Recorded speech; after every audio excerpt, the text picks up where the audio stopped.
Today, we're talking about resources and support for those caring for someone who have experienced a stroke. So stay tuned and we'll get into it.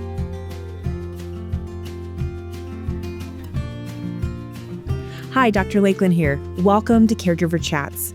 I'm a gerontologist and caregiving advocate for Homestead, an honor company. I'm so glad you're taking the time to join me. These conversations are a space for learning, reflection, and support. And I invite you to subscribe to Caregiver Chats on Apple, Spotify, or wherever you get your podcasts. And don't forget, I love hearing from you. You can email me anytime at caregiverchats@homesteadinc.com. A stroke can happen suddenly. Families find themselves at the hospital, having to learn new medical terminology, make rehab decisions, and navigate a future filled with uncertainty. Stroke caregiving is unique. It affects people young and old. Recovery is often described as wait and see. There can be physical changes, but also emotional and behavioral shifts like depression, apathy, anger, and frustration. And sometimes the hardest part is that others cannot see the invisible impacts happening at home. That's why I'm honored to be joined today by Lana Wilhelm. In 2021, Lana's husband, Rick, experienced a severe stroke, and she became his full-time caregiver. As a retired nurse, she suddenly found herself on the other side of the hospital bed. Through that experience, she recognized a major gap in support for caregivers and founded Stroke Caregiver Connection. She's also the author of 2 books supporting stroke care partners and was recently honored with the 2025 Caregiver Hero Award from the American Heart Association. Lana brings both professional insight and lived experience, and I'm so grateful to have her here. Hi, Lana. Thank you so much for joining us today. I'm so excited to have you with us. Well, thank you so much for inviting me. This is just such a great opportunity to spend some time with you and to share the work that's being done for caregivers. I agree. I think our listeners are going to learn so much. And I think you come to this conversation with such a unique perspective because you spent your career as a nurse caring for patients.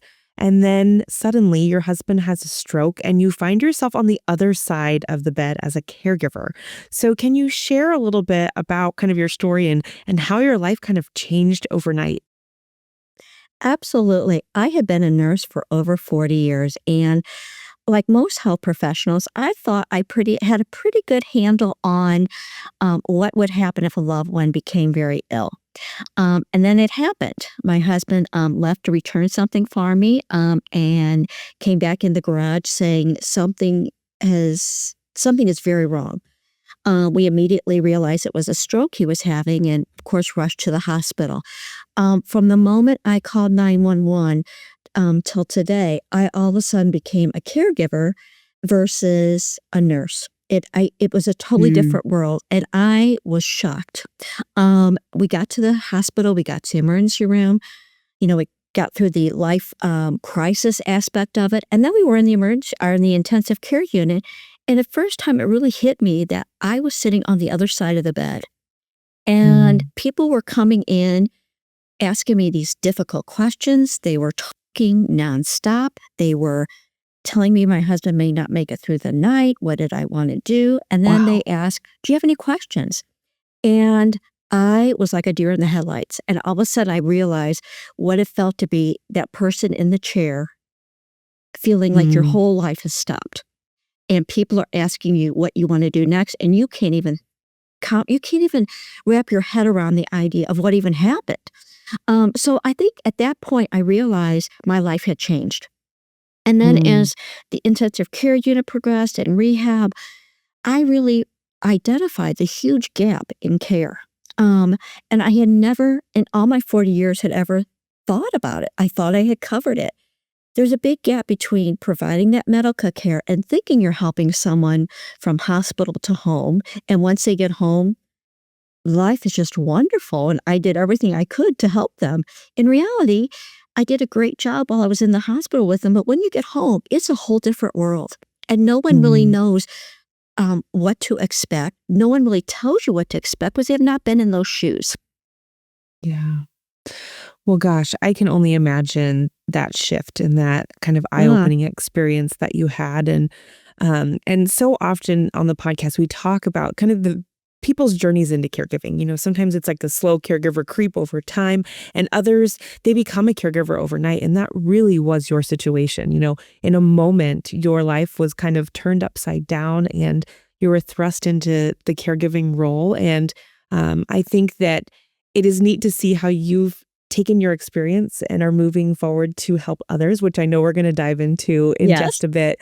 But I think you hit on the topic of uncertainty, as you were describing your experience. And when we were preparing for today's conversation, you mentioned that after a stroke, the recovery process is a lot of wait and see. There's not a lot of answers immediately. You kind of have to wait for outcomes. How did you navigate that uncertainty? Or can you kind of further explain kind of that wait and see period that a lot of people experience after stroke? Yes, absolutely. As I'm a health professional, as a nurse, you're kind of a caregiver from birth, but it's a different type of caregiver. When it comes into your house, it's different. You don't clock out at the end of a shift. It's 24/7. But while you're in that environment of people asking you questions and you're asking, what can I expect? What's happening? What's going on? With the brain, it's such a unusual organ in that it really is truly a wait and see type of thing. And what I tell patients all the time and caregivers that I speak with, all of us, our brains all look the same. So when you're on when they get the CAT scan, a stroke looks the same on every person. But the thing with the stroke is that everyone responds differently. One person may have the exact same stroke and have a great recovery. Another person goes home in a wheelchair. You just don't know how someone's going to react. So although the health professionals want to give you as much information as possible, the reality is it's a wait and see. As a caregiver, as someone sitting in that chair, those are the worst words you can hear because you have absolutely no control. You have no idea what's going to happen next. And it's very frightening. So, everybody handles it differently. Some people kind of pull in and just kind of pretend that it's not happening. For me, what really helped was journaling and writing down everything. Like, okay, what am I feeling? What am I thinking? What did they say? What did that mean? And then what I did was I started Googling things. Okay, how did other caregivers handle this? How did they? And there was nothing out there. I mean, I could find tons of information on the stroke survivor, but nothing really much on the caregiver. And so I kind of sat there and was like, wow, this is unbelievable. So I would journal and write down, make all my notes and go home at night and kind of reflect on what had happened, cry, eat probably bad food, and then go back the next day and start all over again. And that's kind of the journey a caregiver goes through because no one comes in the room that really gets it or has sat in that chair. Wow. Yeah. Well, thank you for kind of explaining that. And I think that, that's probably one of the things that makes stroke caregiving unique. And I know that there's other elements to stroke caregiving. And it's also, I think, when you do return home, you talked about, you're in the hospital and people are coming in and checking on you, and then you head home. And for stroke caregivers, there's that fear likely of, will there be another stroke? And what signs and symptoms should I be looking for? And so can you talk us through kind of that uncertainty component? I'm sure there's maybe a lot of trips to the ER or, Absolutely. not knowing, do we take them in? Is this a sign of another stroke or is this just a complication of the first stroke? I can only imagine kind of the challenge in kind of walking that part of the journey as well. Absolutely. So I think the first thing you absolutely feel is it's fear and guilt. It's like, how did I miss this? I should have been able to prevent this? And you can't. The next thing you feel is you go through like a grief of like you've lost this person, you've lost this lifestyle, you've lost this sense of calm because you don't know at any moment what's going to happen. And unfortunately, that first year is probably the worst year as far as visiting the ER frequently, because every little thing that they do, you're like, oh, it could be another stroke. I better get into the hospital. And you panic. I know for myself, I probably slowed my husband's recovery down because I was constantly, Are you doing okay? What do you need? Is that all right? Wait. Are you feeling okay? I was that helicopter parent type to my husband. And so, I think that slows it down. And part of it was I didn't know what to expect because a stroke comes so fast that, Mhm. you don't really have time to realize what's happened. And so I think that was really, really hard for me. The anxiety and, you don't sleep well. You overreact to everything. And the other thing is when you leave the hospital, you get your discharge planning and you go to see the doctor in this week and this. And the typical answer is, well, just kind of, see how things develop. Well, you don't know how things are going to develop. And there's no one that tells you, okay, your loved one's probably going to sleep 16, 18 hours a day. You don't know Mm. that. You don't know that what things you can or cannot do to help them. For example, my husband had trouble with balance. I was always trying to help him. Well, that was making it worse, but no one shared that. They don't share with you the anger that's going to come at you, being yelled Mm. at and frustrated. And it's not that they're angry at you per se, it's they're angry at the situation. Yeah. You don't know the depth of depression that they'll go through that also reflects onto you. And the other thing that I was not aware of at all was that people would come, and because my husband wasn't in a wheelchair, he looked physically well. He had a lot of deficits, but he looked pretty good. It's not like you have a broken arm and you see a cast. People are like, oh, he looks so great, And I'm like, you live with the 24/7. It's different, Mm. Yeah. People, during the crisis, everybody's there. How can I help? How can I help? Yeah. How can I help? Let me bring a casserole. But then after, the first couple weeks, people are like, they move on with their lives. And that's really hard because Mm. you are at a loss Yeah. and Oh very gosh, isolated and I very can isolated. I can imagine. Well, and you touched on so many points there, one of which being kind of that roller coaster of emotion Uh-huh. and the stroke, of course, in many cases affects the physical, but you're right, not many people are talking about the emotional impact of the stroke for both you, the caregiver, and also the person that you're caring for. If the person you mentioned frustration, not being able to maybe do things like they used to be able to, Mm-hmm. and how that can turn into depression and other, mental health issues. And stroke caregiving is unique because it happens to people across the age spectrum too. Mm-hmm. It's not just individuals who are older. I myself have a friend who had a stroke at age 30. Mm-hmm. And her symptoms or her residual effect, I'm not sure if that's the right term to Correct. use, Yeah. Lana, but was very different than my mother-in-law who had a stroke in her mid 70s. And so that must also be hard as well because there's not kind of a one size fits all for not only how the stroke impacts the brain, but somebody in their 30s is going to have extreme disruption to their life if they're working or have children, maybe versus somebody who's retired. Not that that would make it any less challenging, but it's just going to look very different. And the Right. support that individuals need across the lifespan is going to look different as well. I'm sure you've seen that and witnessed that in the caregivers you've supported. Absolutely. The funny thing is, it used to be when we all think of a stroke, we think of an old person's disease, someone that grandma and grandpa have. And that's not the case anymore, unfortunately. I see people anywhere from, I guess my youngest has probably been 23, and the Wow. oldest, of course, in their 90s.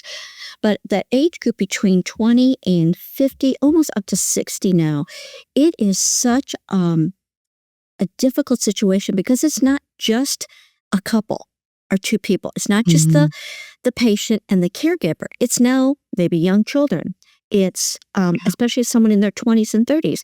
They still have parents that are alive that are having a hard time dealing with this.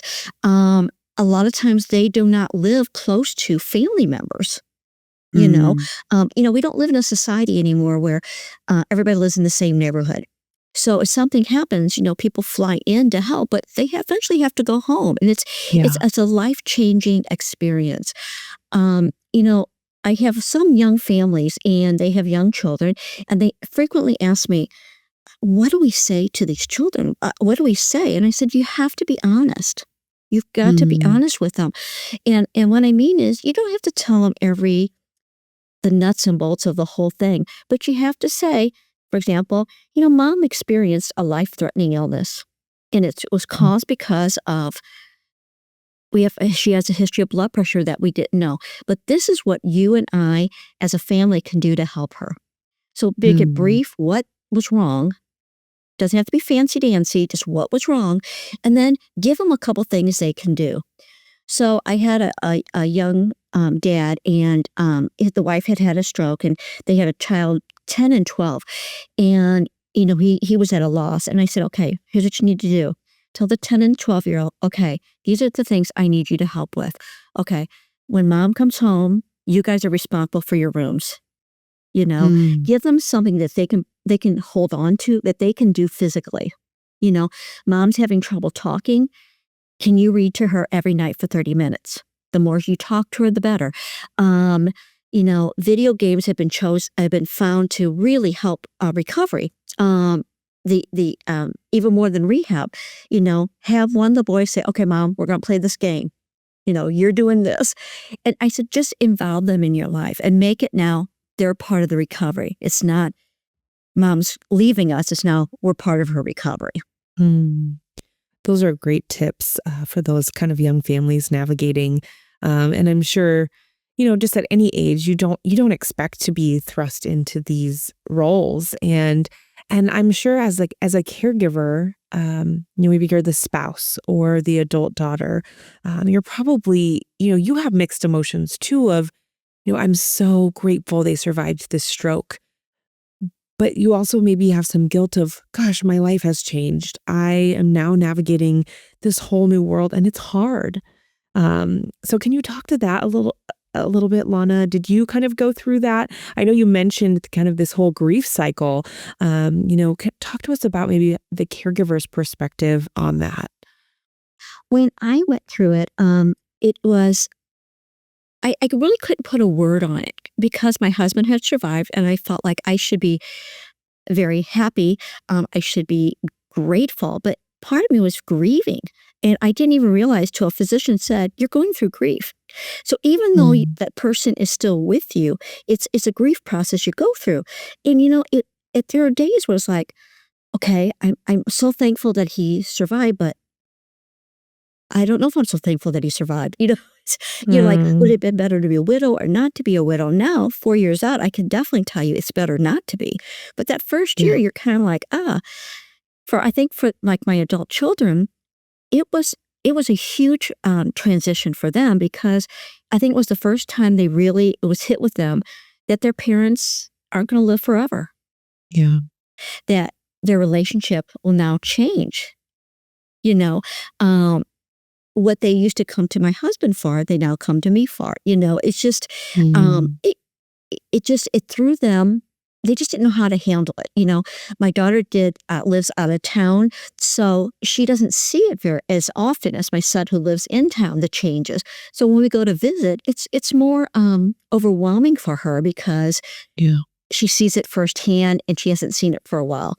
And again, they go through the same sort of grief. And then they also worry about myself. And I tell every caregiver family, the mom or the dad, whoever it is, husband or wife, you're going to get the talk. And the talk is Mm. about, 9, 10 months into this, your children or a couple of people are going to sit you down and say, here's the deal. We don't want patients. You need to let us help. We need to do this. And we always laugh about it. But then as I talk to caregivers later down the road, they're like, got the talk. It's coming. And I said, Yeah. no matter how much you think you've got it under control, you're going to get the talk.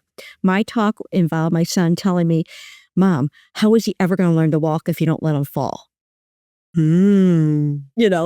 And he was right, I would just like hover over it. So it's very difficult. The other part of it is, you get very angry, not at them, but that this happened in your life.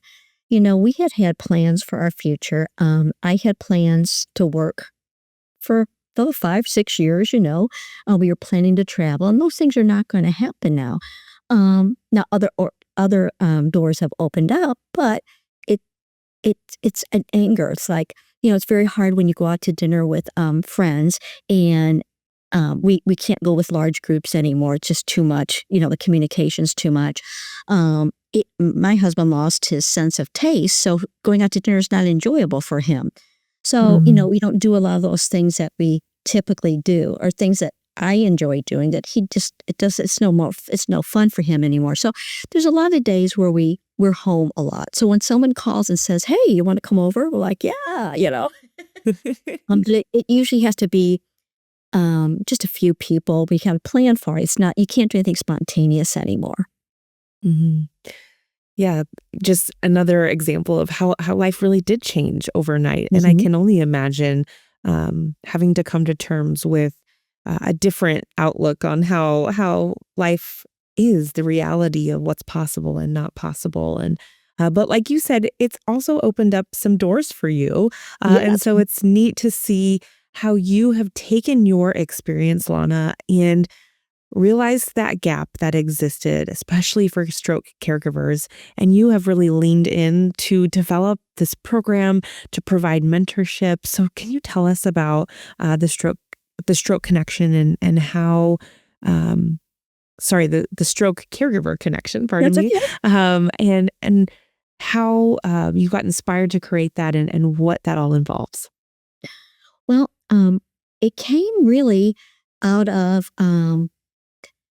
anger and frustration on my part. One night, while we were in the intensive care unit, I was writing notes and keeping track of everything. And I remember coming home one night, and you'll laugh at this, but I came home. I was upset. I didn't know what was going to be happening next. And so for dinner, I had ice cream and wine. That sounds like a great dinner. No, it was very unsettling the whole night. It was like, it was not good. It was not a good choice. But it dawned on me at that moment. I'm thinking, okay, I'm a healthcare professional, and I know what to expect. I could only imagine what other people feel. And at that moment, it kind of told me, you need to do something that no one else feels like that no one else goes to the shower and cries on a daily basis, that no one else stands in Home Depot and cries because they can't figure out how to find a screw for something. It just broke my heart. And I think it kind of got me motivated to do that. So I didn't really know where to go next. I have a neighbor down the street that was a book coach, and she said, "Oh, Lana," she said, "there's very few people out there. There's just nothing out there." She said, "I've been trying to find something for you." And I was telling her about my story. She's like, "Oh, write it down." So I did. And then it just kind of took off. I wrote my first book, Stroke and the Spouse. And then being naive in this world, I thought, I need to get this out to other caregivers. So I just went to local hospitals and went to the emergency room and said, "Hey, can I talk to stroke coordinators?" And they're like, "Oh, okay." I didn't know any different. So I started at the hospital that my husband was taking care of, and I went there and we started working together. I started then talking to support groups. I started spending once a week at the hospital, actually volunteering and talking to families. Since my husband's stroke, I've spoken to over, 2,000 families, 2,000 people about stroke care. And then then I wrote a second book, Stroke and the Caregiver, because I was working with so many adult children that had so many questions that were above and beyond what just the spouse would feel. And I felt like the spouse kind of narrowed the group because it's just so many. And so, I expanded that. And then in, probably about 6 months ago, maybe a little before that, my daughter actually said to me one day, she's like, "Mom, there is such a need out there. And everybody I've talked to is like, can you come talk to our group? Can you come help us? Or, my mom's going through this. What can you do?" and there's only one of me. I'm like, how do I do this? So I started working with a group, Sales Winnicott. It's a PR firm. And I said, can you help me move this mission forward? I don't know what to do. And they're like, okay, here's what you need to do. And so they would kind of help me, you know, get into podcast and get into interviews so I could really spread the news. And now, at this point, Stroke Caregiver Connection is actually working with the American Stroke Association. I'm going to be on their, with their group, on their board as far as for caregivers. I was, invited to go down to New Orleans, and I'm going to be speaking at a couple nursing conventions and just trying to get the word out. And really the next step is, as in any type of organization that starts or movement that starts, it starts with one person, but it has to branch out. So I'm developing courses for hospitals to do caregiver orientation, that they can, instead of, I can't talk to every person, but if they had a video that I could talk to them and then they could join me once a month, like as a support group type of thing. So we've really kind of gone from 0 to 100. It seems very quickly to me. So when I talk to people that do this for a living, help these things get moving, I laugh because I thought, well, people are going to be like, oh yeah, that's lovely. And no one has said no. Everybody's like, there's such a need out there. And it's bigger than I thought there was as far as a need, which has been really kind of fun. My daughter was my connection to this gentleman. And the first time I met him, that's helping me. I said, oh, I bet you thought, oh, here's someone's mom calling me. She, I got to help her. Or, I'll talk to her for 15 minutes and we'll move on, and it was really kind of fun. He goes, I want to be part of this. I want to be part of this change. And it's made a difference, I think, in a lot of people's lives. I know it's made a difference in my life and my husband's, but it's really made a difference in, there's nothing better than after talking to someone and they get a hug, or they say, oh, you came in just when I needed you, or wow, you get it, or how would you handle it, or wait, were you angry at? And like, yes. I had one woman, it was really cute. She goes, what do you do when you want to just throw in the towel? I said, well, you throw it in, you put it in the dryer, and then you take it back out and start the day again. And she's like, oh, I was afraid you would say that. Well, clearly the movement that you started, Lana, is helping so many people. And I'm so grateful that you took the initiative to create this support network. Because as you mentioned, at the beginning of a stroke journey, you have so many people that come around. They bring the casseroles, they check in. But, you're 4 years in. And so you probably know that over time that support looks different. And people, maybe don't have quite the time or aren't able to show up in the ways they were doing kind of on an ongoing basis. So to have a support network is so, so important. And when you're talking with caregivers kind of about support, because it's one of the things on this podcast that I really want to leave caregivers with is, support and resources. So in addition to your kind of books and your website, which we'll include in the show notes, Lana, what would you say to caregivers who are feeling like I have no support or no help? Where should they go? Where should they turn? I know you mentioned like stroke coordinators within a hospital system, but you eventually leave the hospital. So Exactly. What kind of advice would you give to caregivers who are needing that support? I think a couple of things. Before you leave the hospital, during discharge planning, there are a lot of resources, but no one gives you those. I'll tell you the one about the stroke thing. It's knowing what questions to ask. It's like, okay, is there a group that's available for me, that just works with me? The other thing is, if there isn't, when you take your loved one to a stroke support group, ask the person that's running it, saying, would you be open to just the caregivers going into a room by ourselves to just kind of talk? Just to kind of get that thought process going. The other thing is, caregivers don't have a lot of time. So it's not like they can research a lot of things. So what I recommend is Google support groups by your zip code.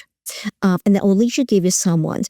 The best resource, I feel, if you don't have a lot of time, is go directly to the American Stroke Association. The American Stroke Association is part of the American Heart Association. It's only been in existence about 25 years, so it's still kind of a baby. But there's a lot of good information on there that you can work with, and they're starting to do more peer support.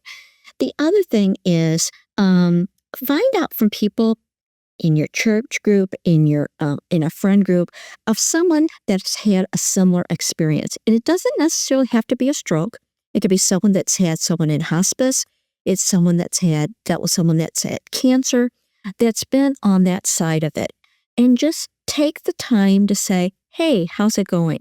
Because the typical thing that the caregiver will hear is, oh, my loved one's doing so great, or, what, or we're doing well, or, or we'll hear, you're so strong, that kind of thing. And you don't want to hear that. You just want to hear the down and dirty. So I think the best resources are, again, your community.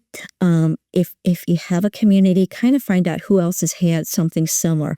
And don't call and say, I want to talk about your husband or your wife who had a stroke. I want to talk to you. I think that makes a difference. And at first, the caregiver is going to be like, "Oh, no, I didn't have the stroke. I'm good. I'm fine. Everything's good." And they're not. Everything's not good. Everything's not fine, and it's tough. Yeah, that is such an important piece of advice. Ask the caregiver how they're really doing, and not just ask how the patient or the person recovering from the stroke is doing. Because so often on this podcast, we talk about the caregiver is the second patient. Yes. They need the support and the resources just as much as the person that they're caring for, because we know, without the caregiver, who would be supporting their loved one? And so caregivers need, that support too. And I'm so glad you brought that up, because one of the things that I realized probably, after the first year is, what happens when I'm sick? Okay, so, what happens to Rick when I'm sick? And I had the flu over the weekend, and, everything just kind of stopped. And I thought, okay, this is just a couple days, but what if I get sick, or what happens? How do you prepare for that? And that's something else I've brought into kind of working with caregivers for, because if you burn out, if you're exhausted, and you're not taking care of yourself, you can't take care of the person you're supposed to care for, and then it becomes a huge problem. So it's really kind of setting up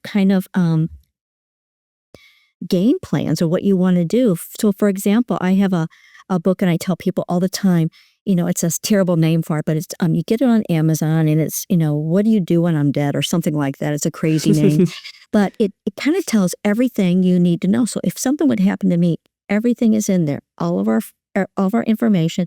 But the most important thing is, how do you handle medication? How do you handle if this symptom happens? Who do you call? When do you worry? When do you not worry? And so I worked on this for quite a while, and my kids were laughing. They're like, "Oh, Mom." And then I showed it to them. They're like, "Oh, Mom, thanks." I need this, because, if I'm sick, what happens? Yeah.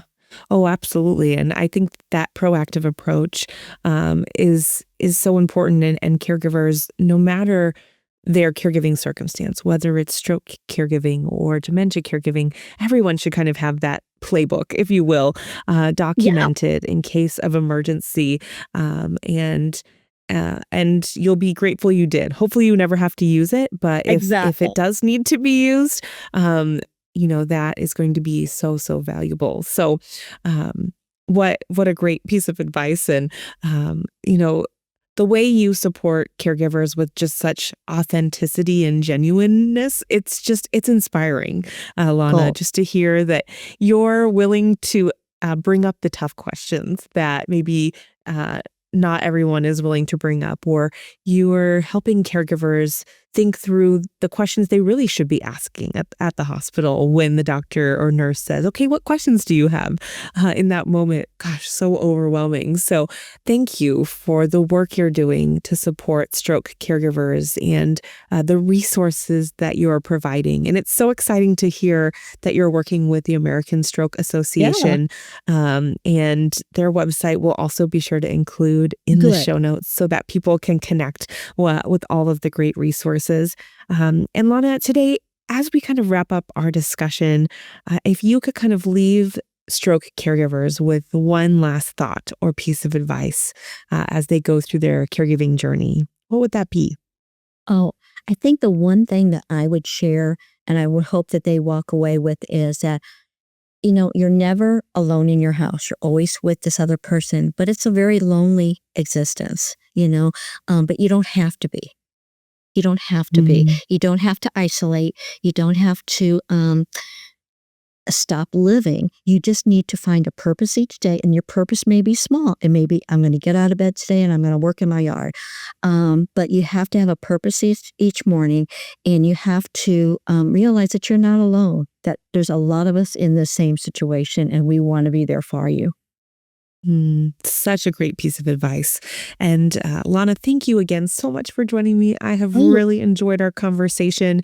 I'm leaving inspired and hopeful, and I hope that our listeners are too. So thank you again for joining us.